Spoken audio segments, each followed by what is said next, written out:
I'm not very good at telling stories, so just bear with me. We're in year 8. I just got out of high school. No, we'll take us to year 10. So in year 10, that's kind of the year I gave up on myself completely. I just lost basketball, a sport I kind of dedicated my whole identity to, because I'll be honest, that is a story for another day. I don't want to open that wormhole of can of beans right now. Let's talk about this. I gave up on myself, lost the very thing I attached my identity to, and I didn't really know where to go from that. For the longest time, I felt like if I wasn't impressive, then I was nothing. I learned that in basketball. I learned that in a lot of areas of my life, mainly because I was bullied all the way throughout high school, especially up until this point. So I was like, well, what do? I'm already kind of worthless. I feel like nothing. I kind of brainwashed myself to believe this because of all the negative experiences that happened in high school. So around this point of year 10, after all hope was lost, I think this was the point around where Andrew Tate came out. And I'll be honest, coming from a kid who was basically heartbroken, I'll be honest, I really, really wanted a girlfriend. I really thought that would fix all of my problems, and I really hated the fact that all my peers never seemed to have a problem with that. But for me, I really, really did, and I don't know, I didn't know why. I mean, yeah, I was an ugly kid at the time, but I wasn't always like that. I just gave up on myself because I felt like I lost a part of myself after basketball.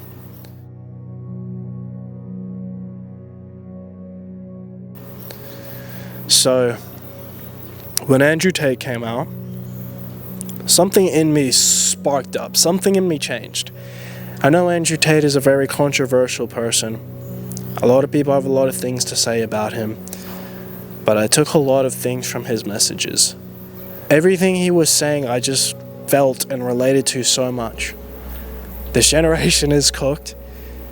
Kids vaping, it's not right. The way the world is coming to, how people are treating each other, all of that, I was like, it's wrong. Like, I was getting bullied because I wasn't like everyone else. But Andrew Tate was like, you're not supposed to be like everyone else. You're supposed to do fulfilling things with your life. You're supposed to chase purpose. You're supposed to actually be something. And in a way, I was like, you know what, he's right. So after this, I'll tell you what, after being woken up by Andrew Tate, I kind of realized something. I was like, fuck, okay, my life is this shit, and I know, like, I don't know what to do.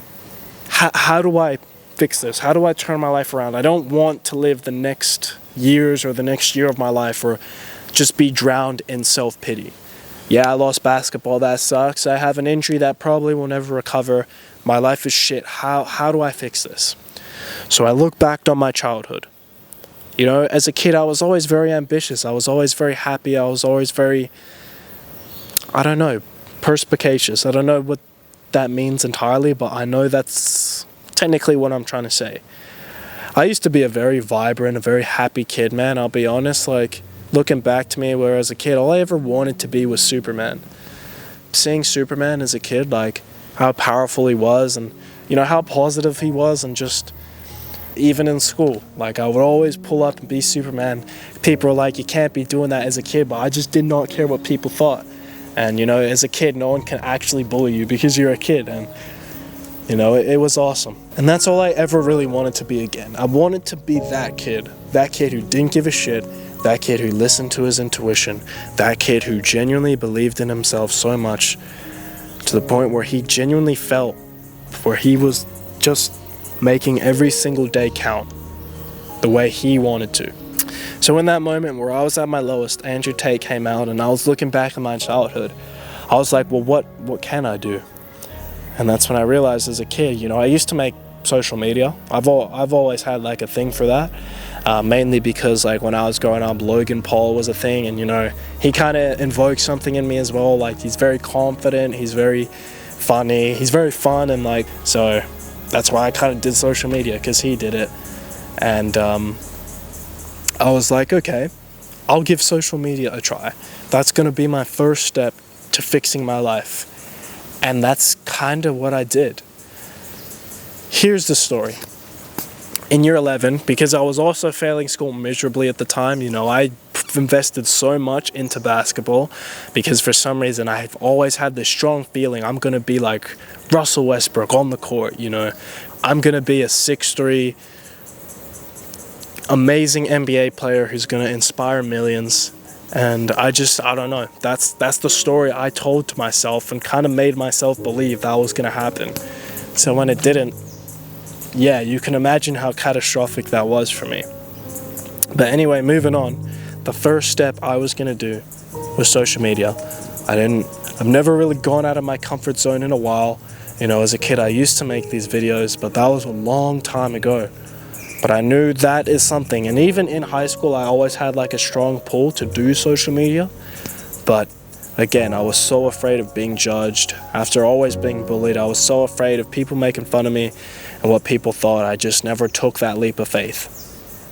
So in year 11, especially as I was failing school, after putting everything into basketball, I was like, this is how I'm going to change my life.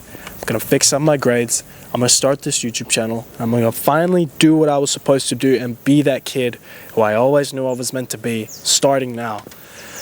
When I did that, I was still carrying a lot of baggage. I couldn't start social media properly because, again, I didn't really have a niche topic. I didn't really know who I was. I didn't really know myself that well yet. I really resonated a lot with Andrew Tate was saying, but I didn't really know myself fully. And because I was, I guess, still hungry for love and appreciation, and I hopped on a trend. I started making Omegle videos, and I know what you're saying. I know that sounds kind of ridiculous, but this Omegle channel didn't really start because of that. It started because, I know it sounds so ridiculous, but in a way it felt like I could be me, without the judgment, without people saying shit, without people making fun of me. I just kind of wanted to see myself through another person's viewpoint. Because, I don't know, for the longest time, I knew I was right about myself. I just needed a mirror. I've always wanted a mirror. I just wanted to see my own reflection so I could figure out how to improve it and how to go to where I want to be out of this life. So I made those videos because I was a dumb teenager, insecure. Tried to pretend like none of this, what I was going through, no one saw it. And I was like, okay, this is my way out. I can be an idiot, I can be fun, I can still be a teenager, and I can finally get the love and attention and the worthiness and validation I've always wanted. This right here was a jackpot. So what I did, I made Omegle videos under this name. I'm not going to say it, but you get the idea. And my profile pic was just this right here. It was like the perfect ticket. It was like, it's trending, I can be an idiot, and I can finally get what I've always wanted. Love and appreciation and all that. And because I was craving a girlfriend for so long, I guess the topic was like the best way to do this. Oh my god. I can't believe that's who I used to be, but it was. I was a very lonely kid who felt invisible for the longest time, and this is like the only way I knew how to be seen. So I did it. I started it up. I started making videos for myself, started posting on this channel, and I kind of realized something crazy. I'm like, oh shit, I'm not actually what these people said I was. I'm not actually what they bullied me for. I'm looking at myself as I'm making these videos, and I'm like, you know what, I'm a pretty cool, I'm a pretty funny guy. I'm not what these people were projecting onto me. However, because that urge of being seen in me was so strong, I posted it on my Instagram story. The account where everyone in my high school followed me, where everyone knew me, because what I saw was genuinely good and genuinely funny. I was like, subconsciously, I didn't say this to myself, but I was like, if I post this, let me see how people will react to this. So it went from a hobby of me starting to change my life, me starting to explore myself, really changed my life.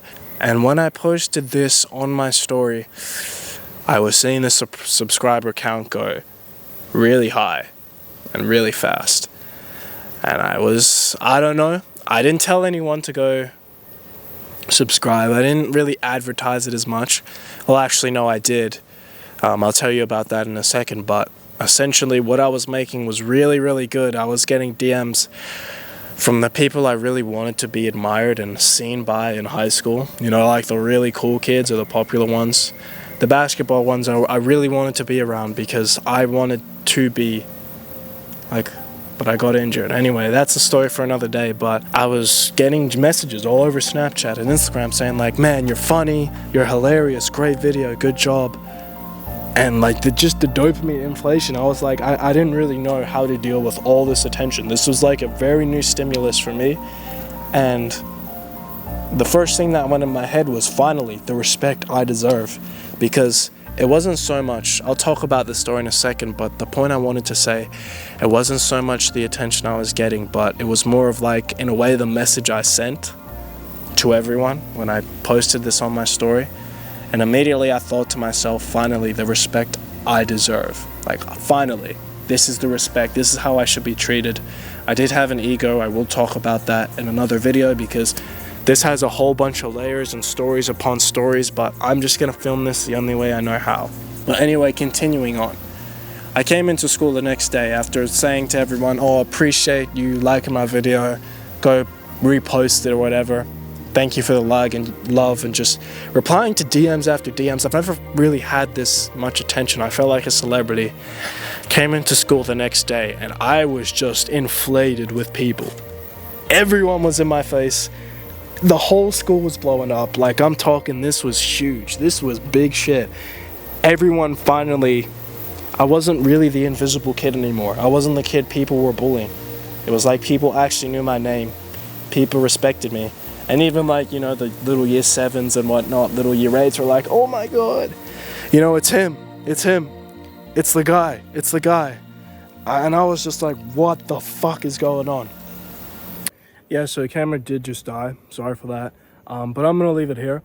This is a very long story, and I really, to add context and to really like show you why this was so significant to me, I'm gonna explain the whole thing. I'm gonna do it in episodes. I know this first one was not perfect, but we're doing it. So I hope you enjoyed this, and if you did, please subscribe, like, whatever. You don't have to, but if you want to follow the story and keep along, please do, because this story really means a lot to me, and I know it can help a lot of people, including yourself. So stay tuned. I'll see you in the next one, and